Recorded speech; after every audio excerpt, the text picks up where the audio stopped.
is a very exciting place. It's a learning ground where we can learn to live off the land and harvest its resources for local use. The moon is a stepping stone to great things beyond. There's a lot that we can learn from the moon about ourselves and the formation of the solar system, and ultimately where we came from.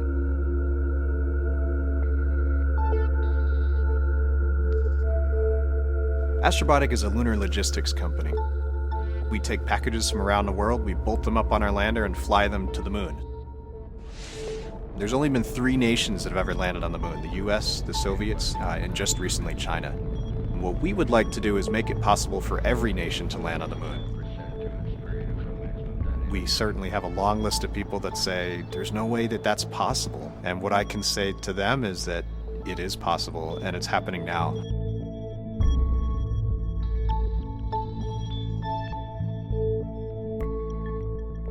We use SolidWorks to design every mechanical component that we have.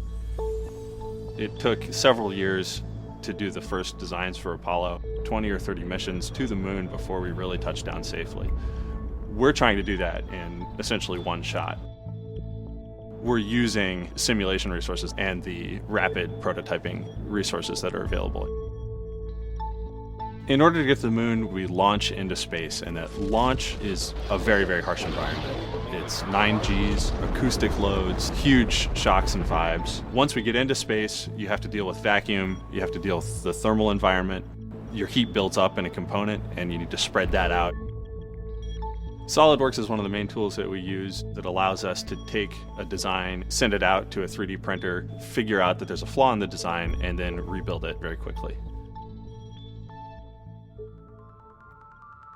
Griffin is our lander, designed to carry cargo to the surface of the moon. Polaris is our rover chassis. This is like our pickup truck for the moon. Griffin's architecture is really centered around delivering payloads. Satellites, rovers, retroreflectors, different science experiments. That architecture, that low, flat architecture, is really built to accommodate many, many different kinds of payloads. We need the center of gravity of the lander to be within about 5 centimeters. We start with a CAD model, we mock up all of the different payloads onto the vehicle. I find SolidWorks to be a very robust program. It's very easy to use, even with complex assemblies. So the payloads nominally would integrate right here to these holes. And SolidWorks allows us to import the geometry and inspect how the payloads interact with one another and how it affects the mass properties of the vehicle.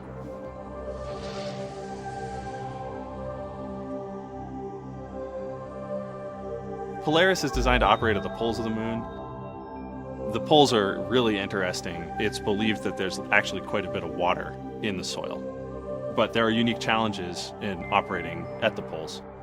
One of them is that the sun appears to orbit around the vehicle.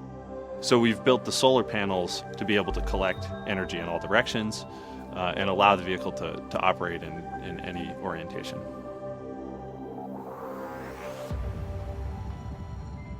SolidWorks is so common in industry that we can actually pull native geometry from a number of different vendors, incorporate it into the lander, and look at the shift in the center of gravity of the vehicle. It's very simple to do, and it really helps us optimize the layout and geometry of our assemblies. When we land on the moon, it'll be the first time any non-government agency has landed on the moon, and that is going to be revolutionary.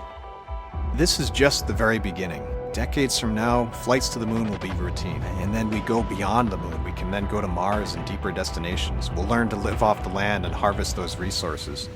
And tools like SolidWorks make that possible, and will continue to make that possible.